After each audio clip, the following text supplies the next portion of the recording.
नमस्कार प्रिय विद्यार्थियों। तो आइए इस सितंबर करंट अफेयर्स की एमसीक्यूज की क्लास में बहुत बहुत स्वागत है आप लोगों का। तो चलिए इस करंट अफेयर्स को शुरू करती हूँ। ये रहा पहला प्रश्न आप लोगों के सामने बच्चों। 25 जुलाई 2024 को राष्ट्रपति द्रौपदी मुर्मू ने किस भवन के दो महत्वपूर्ण हालों यानी दरबार हाल और अशोक हाल का नाम बदलकर क्रमशः गणतंत्र मंडप और अशोक मंडप कर दिया है? तो किस भवन को किया इन्होंने? संसद भवन, राष्ट्रपति भवन, सुप्रीम कोर्ट या फिर भारत मंडपम। तो किस भवन का नाम बदलकर इन्होंने इस नाम से किया है? यह है आपका बच्चों राष्ट्रपति भवन।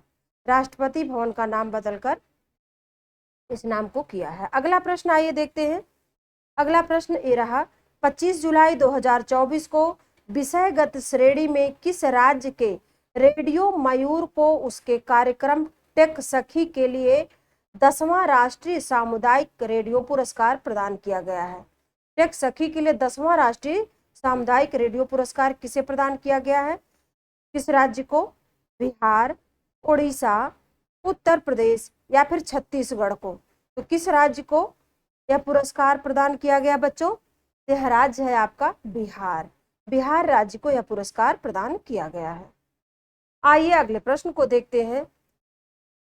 24 जुलाई 2024 को किस राज्य ने सरकारी भर्ती परीक्षाओं में प्रश्नगत लीक और अन्य गड़बड़ियों पर अंकुश लगाने के उद्देश्य से सार्वजनिक परीक्षा यानी अनुचित साधनों की रोकथाम विधेयक 2024 पारित किया है? तो किस राज्य ने यह नियम पारित यानी विधेयक पारित किया बच्चों? झारखंड, मध्य प्रदेश, राजस्थान या फिर बिहार? तो किस राज्य ने यह विधेयक पारित किया है? यह विधेयक पारित करने वाला राज्य है बिहार। बिहार राज्य ने यह विधेयक पारित किया है। बिहार। अगला प्रश्न, 24 जुलाई 2024 को किस देश के त्रिभुवन अंतरराष्ट्रीय हवाई अड्डे से उड़ान भरते समय सौर्य एयरलाइंस का एक विमान दुर्घटनाग्रस्त हो गया? तो कहाँ का वो दुर्घटनाग्रस्त विमान है?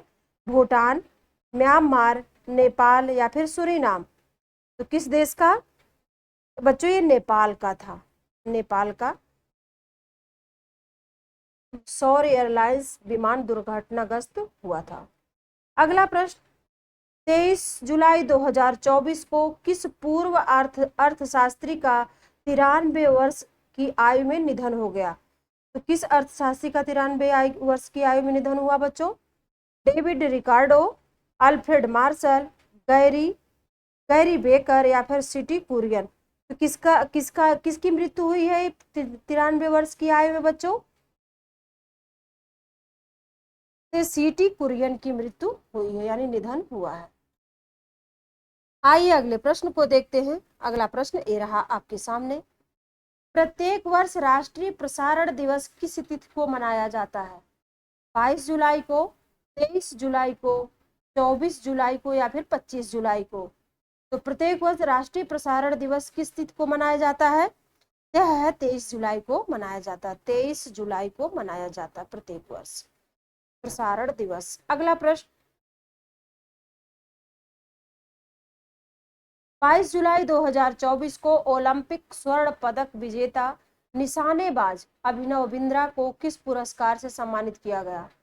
पद्म भूषण से, ओलंपिक ऑर्डर से या फिर राजीव गांधी खेल रत्न से?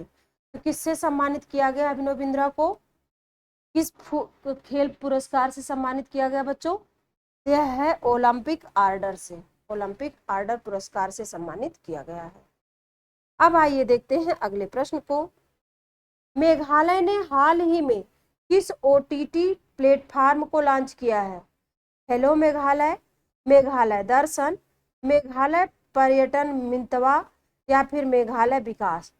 तो किस ओटीटी प्लेटफॉर्म को लॉन्च किया मेघालय ने बच्चों? यह है हेलो मेघालय। हेलो मेघालय को लॉन्च किया है। आइए अगले प्रश्न को देखते हैं। अगला प्रश्न ये रहा आपके सामने, हाल ही में गुजरात राज्य सरकार ने किस योजना की शुरुआत किया है? मुख्यमंत्री महिला उत्कर्ष योजना, श्री नानाजी देशमुख आवास योजना या फिर श्रमिक परिवहन योजना या फिर श्रमिक बसेरा योजना। तो गुजरात राज्य सरकार ने किस योजना की शुरुआत किया है?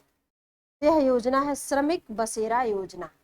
श्रमिक बसेरा योजना को की शुरुआत किया है। अब आइए देखते हैं अगले प्रश्न को।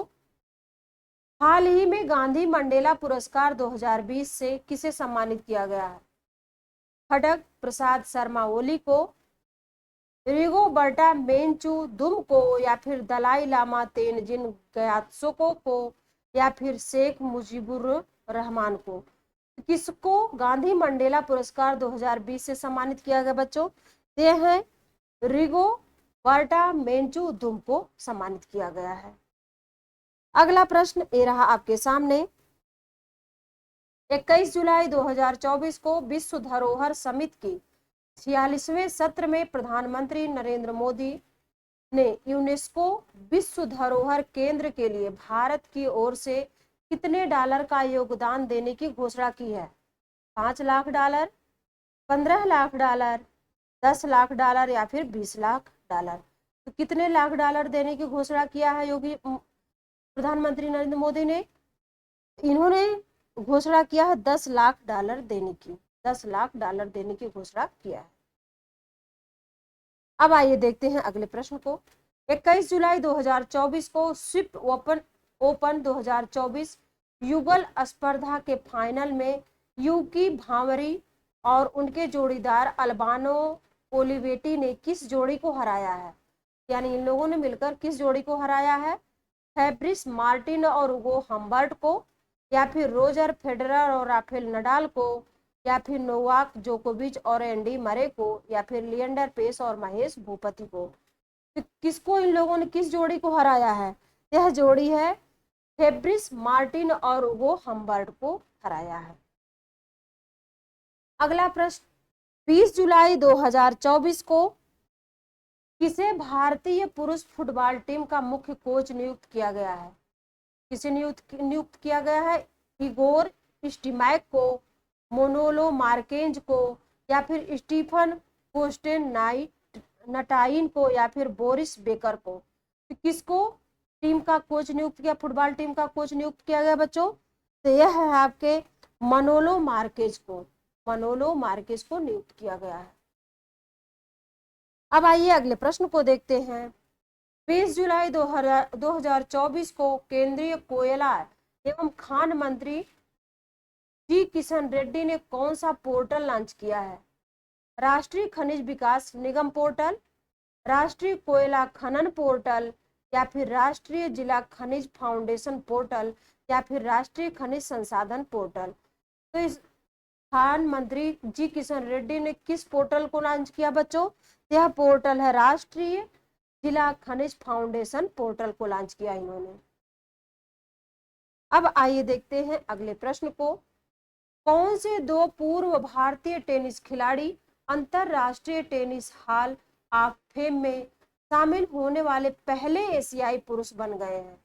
महेश भूपति और लिएंडर पेस, या फिर विजय अमृतराज और महेश भूपति, या रमेश कृष्णन और विजय अमृतराज, या फिर लिएंडर पेस और विजय अमृतराज। तो कौन एशियाई पुरुष बने हैं पहले? यह है आपके लिएंडर पेस और विजय अमृतराज, लिएंडर पेस और विजय अमृतराज। अगला प्रश्न ये रहा आपके सामने। 21 जुलाई 2024 को किसने नई दिल्ली स्थित भारत मंडपम में विश्व धरोहर समिति के 46वें सत्र का उद्घाटन किया है? तो राष्ट्रपति द्रौपदी मुर्मू ने, प्रधानमंत्री नरेंद्र मोदी ने, या फिर विदेश मंत्री एस जयशंकर ने, या लोकसभा अध्यक्ष ओम बिरला ने। किसने 46वें सत्र का उद्घाटन किया बच्चों? भारत मंडपम में विश्व धरोहर समिति के 46वें सत्र का उद्घाटन किसने किया है? यह करने वाले हैं प्रधानमंत्री नरेंद्र मोदी ने किया है। नरेंद्र मोदी ने किया, प्रधानमंत्री नरेंद्र मोदी ने किया है। अब आइए अगले प्रश्न को देखते हैं। 20 जुलाई 2024 को तेलंगाना के मुख्यमंत्री ए रेवंत रेड्डी ने सिविल सेवा उम्मीदवारों के लिए किस योजना की शुरुआत किया है? राजीव गांधी सिविल्स अभय हस्तम, तेलंगाना सिविल मेंटरशिप प्रोग्राम, या फिर सिविल सर्वाइवल किट या फिर तेलंगाना सिविल एक्सीलेंस अवार्ड। किस योजना की शुरुआत किया उन्होंने सिविल सेवा के क्षेत्र में? यह योजना है राजीव गांधी सिविल अभय हस्तम की शुरुआत उन्होंने किया है। अगला प्रश्न, इंडिया केम के 13वें संस्करण की थीम क्या थी? एडवांटेज भारत रसायन एवं पेट्रो रसायन उद्योग को सशक्त बनाना, या फिर एडवांटेज भारत भविष्य का मार्ग प्रशस्त कर रहे भारतीय रसायन एवं पेट्रो रसायन, या फिर एडवांटेज भारत रसायन एवं पेट्रो रसायन उद्योग में भारत की प्रगति, या फिर एडवांटेज भारत रसायन एवं पेट्रो रसायन उद्योग के लिए नई संभावनाएं। तो किसका एक इसकी थीम क्या थी? 13वें संस्करण इंडिया केम के 13वें संस्करण की थीम क्या थी बच्चों? तो यह थीम थी एडवांटेज भारत भविष्य का मार्ग प्रशस्त कर रहे भारतीय रसायन एवं पेट्रो रसायन। अब आइए देखते हैं अगले प्रश्न को। अंतरराष्ट्रीय शतरंज दिवस हर साल कब मनाया जाता है? 20 जुलाई को, 21 जुलाई को, 22 जुलाई को, या फिर 23 जुलाई को? तो अंतरराष्ट्रीय शतरंज दिवस हर साल कब मनाया जाता है बच्चों? यह मनाया जाता है 20 जुलाई को, 20 यानी 20 जुलाई को। अगला प्रश्न ये रहा आपके सामने, 18 जुलाई 2024 को भारत के स्टार सलामी बल्लेबाज शिखर धवन को किस खेल आयोजन का ब्रांड एम्बेसडर नियुक्त किया गया है? तो किस खेल आयोजन का ब्रांड एम्बेसडर नियुक्त किया गया है किसको? शिखर धवन को। फार्मूला 1 का, या फिर इंडियन प्रीमियर लीग का यानी आईपीएल का, या फिर मोटो जीपी का, या फिर प्रो कबड्डी लीग का? किसका ब्रांड एम्बेसडर नियुक्त किया गया बच्चों? यह है इनका मोटो जीपी का, मोटो जीपी का ब्रांड एम्बेसडर नियुक्त किया गया। तो बच्चों ये था सितंबर करंट अफेयर्स एमसीक्यूज। तो आप लोग इसको तब तक पढ़ते रहिए, स्वस्थ रहिए, नमस्कार।